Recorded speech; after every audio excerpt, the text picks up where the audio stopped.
Good morning, students. Today is the class of science of class 8. Students, आज हम लोग discuss करेंगे some plant disease के बारे में डिस्कस करेंगे स्टूडेंट। उससे पहले देखते हैं आपका disease causing microbes in plants. Plants में माइक्रोब्स के द्वारा कौन कौन से डिजीज़ क्रिएट होते हैं और क्या इफेक्ट होता है। Disease in plants reduce the yield of crops. Plant में डिजीज़ को रिड्यूस करना होता है स्टूडेंट्स, उसे रिमूव करना होता है क्यों उस फसल की पैदावार होने के लिए आपको इसे डिजीज़ को रिड्यूस करना होता है student. It can B control by using certain chemicals. कुछ खास कर तौर के केमिकल्स को इस्तेमाल कर उसे हम लोग नियंत्रित करते हैं। डिजीज़ को क्या करते हैं हम लोग, उसे कंट्रोल करते हैं ताकि उसके कोई डिजीज़ ना लग सके और उसे उस प्लांट की उसकी जो क्रॉप्स हैं वो उसकी पैदावार अच्छा हो सके। देखिए यहाँ पे कुछ डिजीज़ दे रखे हैं और उसके बाद इफेक्ट हैं कि वो कौन से पार्ट इफेक्ट होता है और वो कौन सी बैक्टीरिया है, माइक्रोब्स है जिसके ज़रिए डिजीज़ होते हैं। जैसे आपका प्लांट डिजीज़ पहला है blight of rice. Blight of rice, तो ब्लाइट ऑफ राइस जो आपका डिजीज़ है स्टूडेंट्स, ये pale green lesions on paddy lips. Paddy lips के पर होता है स्टूडेंट्स। ये ग्रीन जो लेजन्स होते हैं, पैडी जो गेहूँ जो आप कह सकते हैं धान जो होते हैं स्टूडेंट्स, उसके जो ग्रीन पार्ट्स होते हैं उस पे आपका ब्लाइट ऑफ राइस की डिजीज़ होती है। ये बैक्टीरिया की वजह से होता है स्टूडेंट्स। नेक्स्ट जो प्लांट डिजीज़ है वो साइट्रस कैंकर है स्टूडेंट्स। आप इसकी जो आपका lesions on fruits on and leave of citrus trees. Citrus trees के पत्तों में या फ्रूट्स पे के लेशंस में मौजूद होता है स्टूडेंट्स ये इस टाइप की डिजीज़। इससे हम ये भी आपका बैक्टीरिया के द्वारा फैलता है। जैसे तंबाकू मूसक डिजीज़ जो हैं ये भी आपके तंबाकू के प्लांट के जो लिप्स होते हैं उसमें ये अफेक्ट होता है स्टूडेंट। ये डिजीज़ से अफेक्ट होता है और किस वायरस के, आपका TMV वायरस के ज़रिए ये आपका डिजीज़ आपके तंबाकू के पत्तों पे हो जाता है। नेक्स्ट जो आपका लीफ कर्ल है और रोल है स्टूडेंट्स, ये जो होते हैं आपके कॉटन के लीफ पे होते हैं, बीन के या टोमेटो के पत्तों में ये डिजीज़ होता है स्टूडेंट। ये वायरस की वजह से होता है। इसके माइक्रोब्स क्या है, वायरस। रस्ट और स्मट जो है स्टूडेंट, ग्रेन्स लाइक वीट, जो गेहूं होते हैं स्टूडेंट उसके बीज में हो जाते हैं, जैसे जो खोखला हो जाते हैं, बीज जाते हैं जिसको हम लोग कहते हैं। तो ये इफ़ेक्ट होता है फंगस की वजह से, फंगस जो बैक्टीरिया है उसकी वजह से।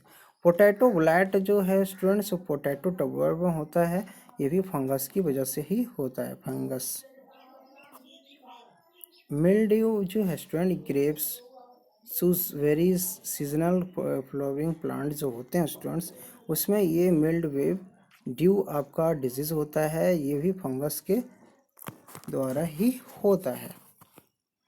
येलो विन मोसैक जो डिजीज़ है स्टूडेंट्स, ये भिंडी ओकरा में होता है, भिंडी कह सकते हैं या ओकरा में होता है ये डिजीज़ येलो विन मोसैक, ये भी वायरस के से ही फैलता है।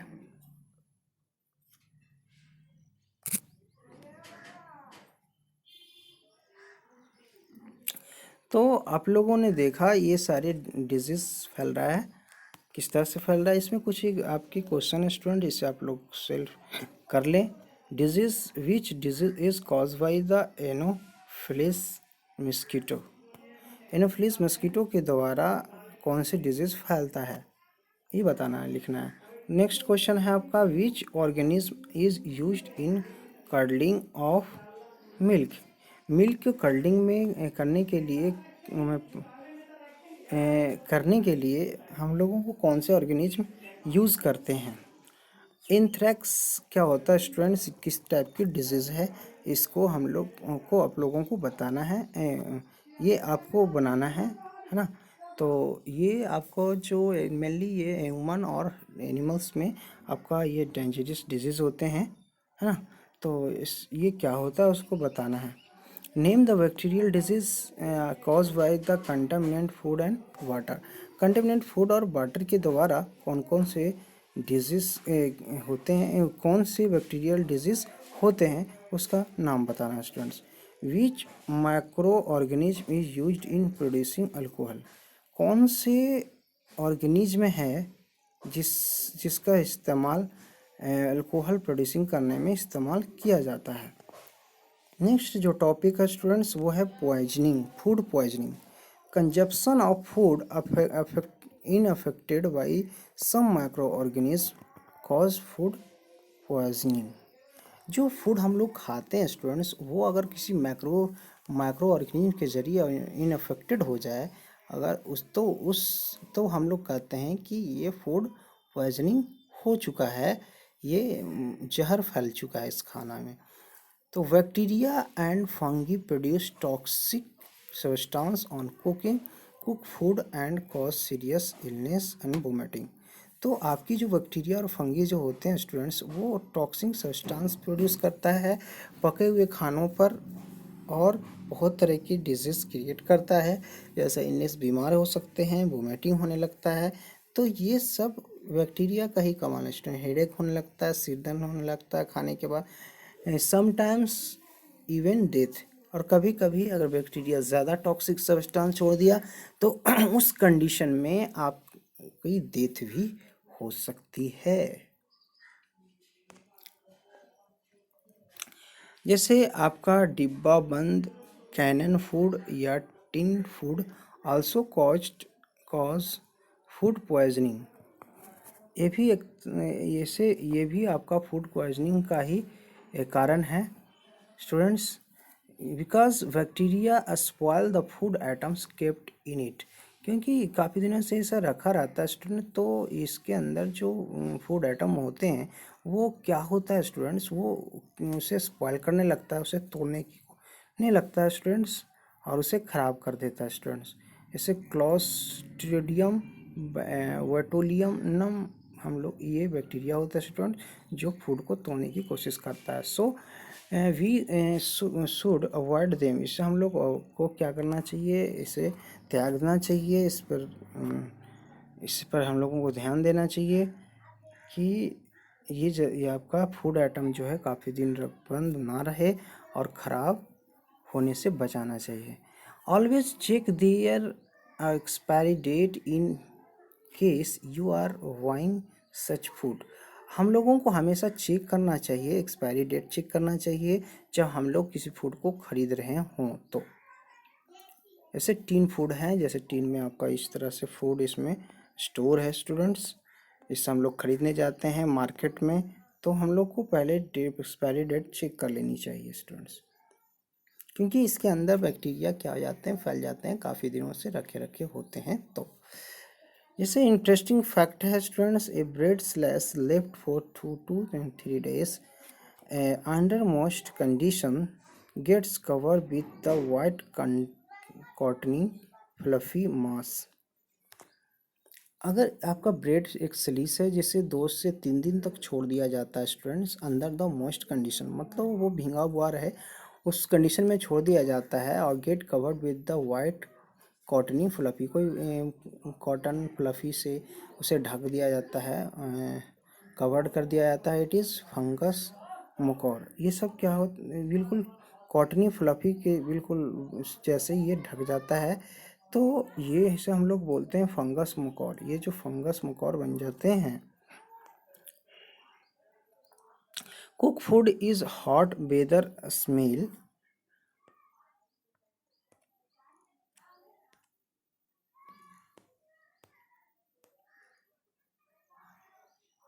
स्टूडेंट्स, ये जो कुक फूड होते हैं वो वेदर स्मेल हो जाते हैं, जैसे hot weather smells bad if kept outside the refrigerator for long time.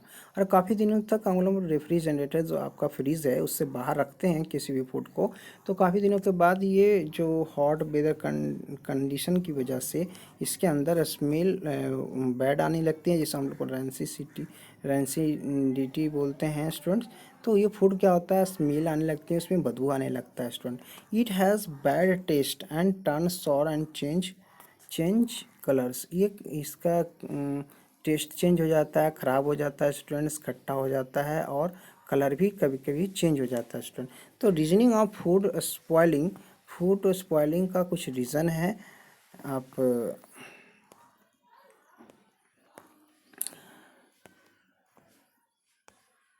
जैसे कि ये पहला रीज़न है स्पॉइल होने का कि oxidation of food item by air के द्वारा आपका फूड आइटम का क्या हो जाता है, ऑक्सीडेशन हो जाता है students. Decomposition by the micro organism lack bacteria और फंगी। ये फूड आइटम जो होता है आपके जैसे बैक्टीरिया और फंगी जो आपका माइक्रो ऑर्गेनिज्म उसके द्वारा डिकम्पोजिशन मतलब अपघटन होता है student. Condition suitable for the growth of micro organism on food stuff. आपका कुछ कंडीशन है जो जिसमें माइक्रो ऑर्गेनिज्म की ग्रोथ होता है, विकास होता है स्टूडेंट्स, उसके सूटेबल में जैसे ऑन फूड स्टफ, कोई भी फूड पर वो उस कंडीशन में आपका क्या हो जाता है, आपका ये माइक्रो ऑर्गेनिज्म इंक्रीज हो जाता है स्टूडेंट्स। जैसे आपका पहला मॉडरेट वार्म कम टेम्परेचर हो तो उस कंडीशन में क्या हो जाता है स्टूडेंट्स, आपका माइक्रो ऑर्गेनिज्म इंक्रीज कर जाता है। मॉइस्चर के कंडीशन में होता हो या हवा लगता हो तो उस कंडीशन में भी आपका माइक्रो ऑर्गेनिज्म इंक्रीज करता है। नेक्स्ट है आपका टॉपिक है स्टूडेंट्स फूड प्रिजर्वेशन। फूड को हम लोगों को प्रिजर्वेशन करना है, मतलब उसे सुरक्षित रखना है, कैसे रखना है, वो सारी प्रोसेस के ज़रिए हम लोग देखेंगे। आपका 4 प्रोसेस हैं। पहले हम लोग ये समझते हैं फूड प्रिजर्वेशन क्या होता है स्टूडेंट। एक प्रोसेस होता है the process of preservationing food from the getting spoiled by the micro organism. Micro organism से के द्वारा जो स्पॉइल्ड होता है उससे बचने के लिए हम लोगों को उससे बचने के लिए हम लोग को फूड को क्या करना चाहिए, प्रिजर्वेशन करने की जो प्रोसेस है स्टूडेंट्स, उसे सुरक्षित रखने की जो प्रोसेस है उसे हम लोग फूड प्रिजर्वेशन कहते हैं। It can be done either by killing the microbes और inhibiting their growth to make them inactive. कहने का मतलब स्टूडेंट इससे हम लोग या तो माइक्रोब्स को मारने के द्वारा करते हैं या हम लोग इन इनहिबिटिंग इसकी जो ग्रोथ है होता है उस पर हम लोग ध्यान देते हैं, उस पर उससे बचाना पड़ता है हम लोगों को स्टूडेंट्स, ताकि ये इनएक्टिव बना रहे, आपका ग्रोथ ना कर सके। It it involve the different flowing technique students, जैसे टेम्परेचर कंट्रोल है, मॉइस्चर कंट्रोल है, केमिकल यूजेस है और फिजिकल मेथड है। तो ये सारे यूजेस हैं टेक्निक स्टूडेंट जिससे हम लोग फूड प्रिजर्वेशन कर सकते हैं। तो ये जो चीज़ें हम लोगों ने पढ़ा स्टूडेंट्स, ये पहला आपका जो है टेम्परेचर कंट्रोल। क्या है पहला, टेम्परेचर कंट्रोल पहला technique. Use of heat in preserving food. Heat को यूज़ करते हैं फूड को बचाने के लिए, जैसे low temperature. It slow down the speed of enzyme and prevents the growth of microorganism. For example refrigeration and की जो टेम्परेचर होती है स्टूडेंट 0 से 5 डिग्री सेल्सियस एंड फ्रीजिंग हो जाता है आपका -18 डिग्री सेल्सियस। कहने का मतलब इसकी स्पीड की एंजाइम की जो स्पीड है उसको स्लो डाउन करते हैं स्टूडेंट्स और माइक्रो ऑर्गेनिज्म की ग्रोथ से बचाते हैं, जैसे फ्रीज में रखने के बाद लो टेम्परेचर पे। और हाई टेम्परेचर पे heat kill the micro organism. Heat जो होता है माइक्रो ऑर्गेनिज्म को मार देता है। कॉज फूड स्पॉइल्स, जो फूड क्या हो जाता है, स्पॉइल्ड होने लगते हैं, ख़राब होने लगते हैं उसके कारण। इसलिए हीट क्या होता है, मार देता है। जैसे आप एग्जांपल के तौर पे आप पेस्चराइजेशन अब देखते हैं। उस कंडीशन में स्टेरिलाइजेशन देखते हैं, अल्ट्रा हीट ट्रीटमेंट और कैनिन और हीटिंग कंडीशन। तो ये सारी कंडीशन है जिसमें जो टेम्परेचर ज़्यादा होता है पेस्चुलेशन भी किए जाते हैं। तो उस कंडीशन में टेम्परेचर जो होते हैं स्टूडेंट हाई होते हैं, जिसमें माइक्रो ऑर्गेनिज्म गर्म हो, आपको हीट ज़्यादा देने पर माइक्रो ऑर्गेनिज्म मर जाता है। आपका जैसे कि आप एक प्रैक्टिकल टास्क में देखें स्टूडेंट्स, तो इसमें क्या कर रहा है कि check the effect of temperature on microbes. Microbes पर आप टेम्परेचर का इफेक्ट देख सकते हैं। एक क्या खरीदना है, परचेज 1 kg मैंगो, एक kg मैंगो खरीदना है। Keep half of them in refrigerator, कुछ आपको इससे आधा आपको रेफ्रिजरेटर में रख देना है और आधा room temperature for few days, और रूम टेम्परेचर पे आधा रख देना है कुछ दिनों के लिए।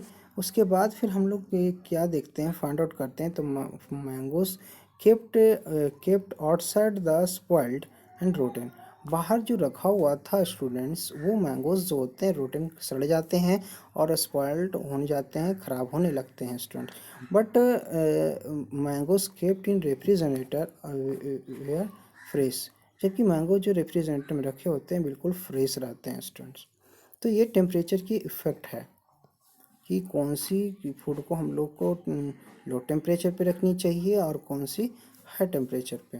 तो व्हाट हैपन, क्या होता है इसका स्टूडेंट ऑब्जर्वेशन में, ये micro organism way active at the room temperature पे माइक्रो ऑर्गेनिज्म एक्टिव हो जाता है और ये दे स्पॉइल्ड द मैंगो को स्पॉइल्ड करने लगता है, उसे खराब सड़ाने लगता है और चेंज देयर कलर टेस्ट और स्मेल, और उसके स्मेल चेंज कर देता है, सुगंधित तो उसकी टेस्ट स्वाद और उसकी कलर भी चेंज कर दे देता है। It is the chemical reaction, ये केमिकल रिएक्शन करता है, रासायनिक अभिक्रियाएं कर लेता है। Because the enzymatic reaction has taken place inside the pulp of mango के पल्प के अंदर में आपका ये इंजाइमेटिक रिएक्शन होने लगता है स्टूडेंट्स। इस वजह से ऐसी ये प्रोसेस होता है। हम लोगों ने देखा इफेक्ट के टेम्परेचर का इफेक्ट। नेक्स्ट हम लोग पढ़ेंगे स्टेरिलाइजेशन क्या होता है, वो नेक्स्ट वीडियोस में हम लोग पढ़ेंगे स्टूडेंट्स। Thank you.